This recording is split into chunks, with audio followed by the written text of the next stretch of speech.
কেন্দ্রীয় কমিটির সিনিয়র যুগ্ম আহ্বায়ক জনাব মতিন শফিকে ওনার বক্তব্য রাখার জন্য উদাত্ত আহ্বান জানাচ্ছি।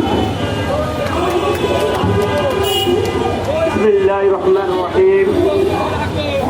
বাংলাদেশ জাতীয়তাবাদী তাঁতি দল উত্তর দক্ষিণ কর্তৃক আয়োজিত আজকের অবস্থান ধর্মঘটের কর্মসূচিতে বাংলাদেশ জাতীয়তাবাদী তাঁতি দলের কেন্দ্রীয় যুগ্ম আহ্বায়ক এবং উত্তর দক্ষিণের সম্মানিত আহ্বায়ক সদস্য সচিব থানার নেতৃবৃন্দ এবং সাংবাদিক ভাইরা, আসসালামু আলাইকুম রহমতুল্লাহ। আপনারা জানেন আজকে আমাদের নেতৃবৃন্দ যে বিষয়টা নিয়ে বক্তব্য দিচ্ছেন আপনাদের ইতিমধ্যে অবহিত হয়েছে। আসলে আমি না বললেই নয়, আজকে এই বাংলাদেশে দীর্ঘ 2006 সনের 1/11 পরে আমাদের মাননীয় প্রধানমন্ত্রী তারেক জিয়ার নেতৃত্বে, বলিষ্ঠ নেতৃত্বে আমরা 2026 সনে 12ই ফেব্রুয়ারি জনগণের সমর্থন নিয়ে আমরা সরকার গঠন করেছি।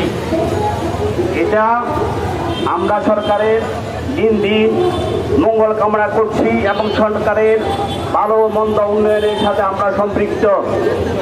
প্রিয় এলাকাবাসী, দেশবাসী, আপনারা জানেন আবুল কালাম আজাদ এমন একজন সংগঠক যিনি আমাদের তাঁতি দলকে দীর্ঘ 30 বছর ধীরে ধীরে এই প্রতিষ্ঠানকে সুসংগঠিত করেছেন।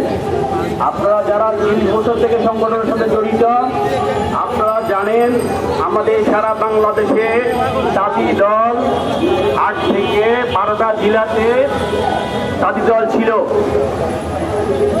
আবুল কালাম আজাদ ভাইয়ের নেতৃত্বে, হুমায়ুন ভাইয়ের নেতৃত্বে এই তাঁতি দল সারা বাংলাদেশে সুসংগঠিত হয়েছে। সর্বশেষে আমাদের 2019 সনে যে আমরা আহ্বায়ক কমিটি পেয়েছি, ওনার নেতৃত্বে সারা বাংলাদেশে 64 জেলাতে আমরা তাঁতি দলকে পুনঃপ্রতিষ্ঠিত করতে পেরেছি। আবুল কালাম আজাদ ভাই এমন একজন সংগঠক যিনি সকলের হৃদয়ে স্থান করে নিয়েছেন। আপনারা জানেন আগামী দিনে তাঁতি দলের কেন্দ্রীয় কমিটির পূর্ণাঙ্গ কমিটি হবে। আমরা সবাই আমাদের প্রাণের দাবি, আমাদের সারা বাংলাদেশে 64টি জেলার তাঁতি দলের সবার প্রাণের দাবি, আমাদের উপস্থিত সবার প্রাণের দাবি, আগামী দিনে যে তাঁতি দল পুনর্গঠন হবে, মাননীয় প্রধানমন্ত্রী আপনি আবুল কালাম আজাদকে সভাপতি করে তাঁতি দলের পূর্ণাঙ্গ কমিটি দেওয়ার জন্য আহ্বান করছি।